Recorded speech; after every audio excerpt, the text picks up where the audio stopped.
Hello, judges. We appreciate you taking this time out of your busy schedule to meet with us today and hear our Tim Hortons marketing pitch. Hi, I'm Nathaniel, Leon. I'm Pranav. I'm Moria. and we're your business advisors for today's meeting. Our meeting is broken down into two main sections. Firstly, we will introduce marketing and operation solutions on how Tim Hortons can reestablish itself as a trusted Canadian brand. Furthermore, we will be identifying the underlying factors that have put Tim Hortons in this place it is in today. Our second section of the meeting involves our proposed plan for marketing in the current COVID-19 environment. Tim Hortons is a brand known nationwide, from Newfoundland all the way to British Columbia.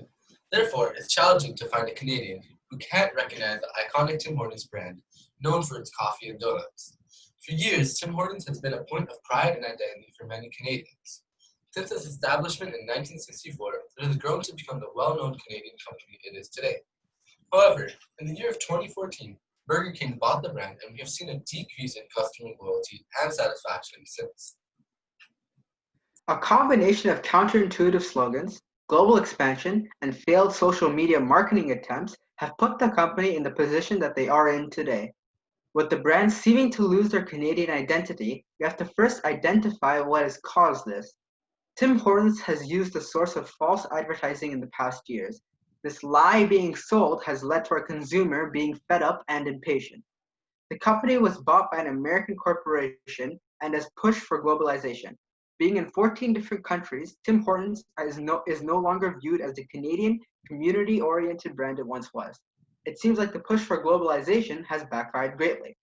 Finally, a failed social media marketing plan targeting the youth lost Tim Hortons' young consumers, who will be the future of the company itself. To rebrand yourself and regain the trust of Canadian audiences, we suggest you do the following. Firstly, Tim Hortons needs to either stick to their slogan and reflect what it says, or market itself differently in order for customers to truly believe what the brand promises. Secondly, you must slow down the globalization plan until we regain Canadian trust. Finally, we suggest marketing yourselves towards Canadians on social media and understanding the sentimental views of the consumer, therefore making the customer more inclined to buy your core products. In the past few years, Tim's has declined due to a large number of operational mistakes and errors. A major issue within the company is that is currently affecting the company's day-to-day operations is the lack of communication between Tim Hortons and its franchisees. This disconnect results in a lack of uniformity in the product and bad company reputation, along with subpar service. Failing to also acknowledge minimum wage and fluctuating menu prices are some of the issues that stem from this lack of communication. Efficiency and budget cuts, as well as a desire to pump out a cookie-cutter, industrialized product that has degraded the overall feel and brand image. The lack of innovation is another minor issue the company is dealing with. Our solution is broken down into two cohorts. Firstly, we will look at what Tim Hortons should stop doing, and next we will look at what Tim Hortons should begin doing and continue doing. We believe Tim Hortons should limit the globalization of Tim Hortons and return itself to Canadian roots to please the demographic that made it into the renowned franchise it is today. Furthermore, we suggest you do not add new menu items that have not shown success to the company or deviate from the brand's core values. Up next, we will address some sections that we believe Tim Hortons can rebuild and fix for the future. Must either use a traditional approach and stick to the original slogans and maintain the core values of Tim's, or completely rebrand but still maintain a Canadian identity. Next, we have franchise feuds. Many Tim Hortons middle managers have complained about funding and horrible communication with the parent company and contractors. This problem needs to be fixed and addressed immediately. Next, we suggest going back to the basics. There is a need to return to traditional menu items with the possibility to expand into newer food items in subtle ways that complement the brand's promise of Tim Hortons. Finally, we recommend marketing through the media and community. Revamp social media strategy and return funding to community projects that engage Tim Hortons' blue-collar Canadian demographic. In these tough times, what large corporations do heavily affect the lives of many. Tim Hortons must strive to provide aid back to the community. for a benefit to both public image and brand reputation. The COVID-19 pandemic struck the world in an unprecedented way, which resulted in numerous Canadian citizens losing jobs and assets due to effects from quarantine. Approximately upward of 13.7% of Canadians have become jobless due to the pandemic itself. Multiple charities were established to fight this cause, along with a governmental initiative in order to help those who have been affected by the virus the most.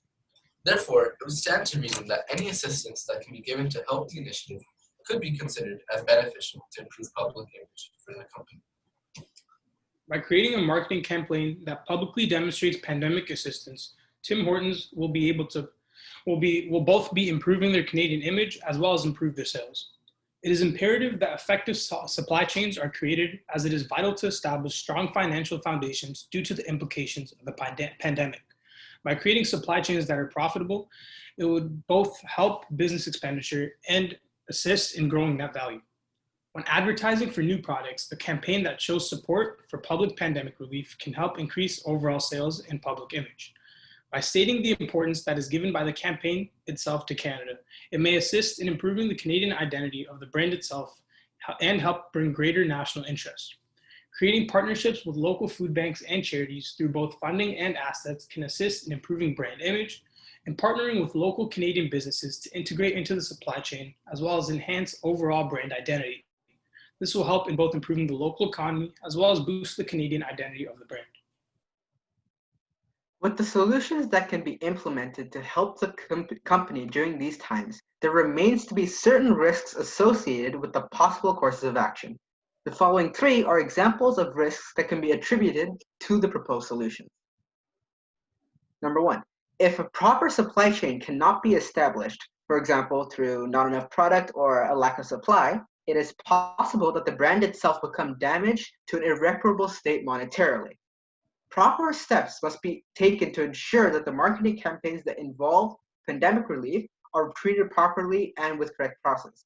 Furthermore, if improper marketing campaigns are created, it is possible for the Canadian identity of the brand itself to no longer be considered as a key part of the brand's heritage, which can be extremely damaging to the brand's image.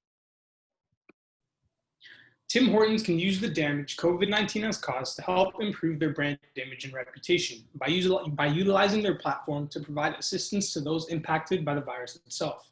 A campaign that publicly shows support to relief foundations and that demonstrates the changes that are taken by the company to ensure the betterment of their services can boost public support for the company, thus in turn reshaping the company to its former Canadian heritage identity. However, while establishing a new marketing approach that incorporates the effects of the virus, it is vital that the company itself does not sacrifice its profits by a significant margin, as the state of the economy in the present day could prove to be a factor in the eventuality of bankruptcy. Building a new marketing campaign must not sacrifice profits to a larger degree, yet must take into account ways to help shape public opinion through acts of giving back to the community itself. The quid pro quo is the loss of monetary value, yet at the expense of brand image and popularity. This is the end of our case study. We have analyzed the marketing and operations of Tim Hortons and how they can reshape their brand to fit the Canadian lifestyle and remain closer with its Canadian heritage. We have also identified what needs to be done during the current COVID-19 pandemic to ensure that Tim Hortons does not suffer even more than it already has, and how it can use the pandemic to catapult its marketing strategy, as well as remain relevant in the fast food market during these turbulent times. Thank you for listening, and we hope you enjoyed our presentation.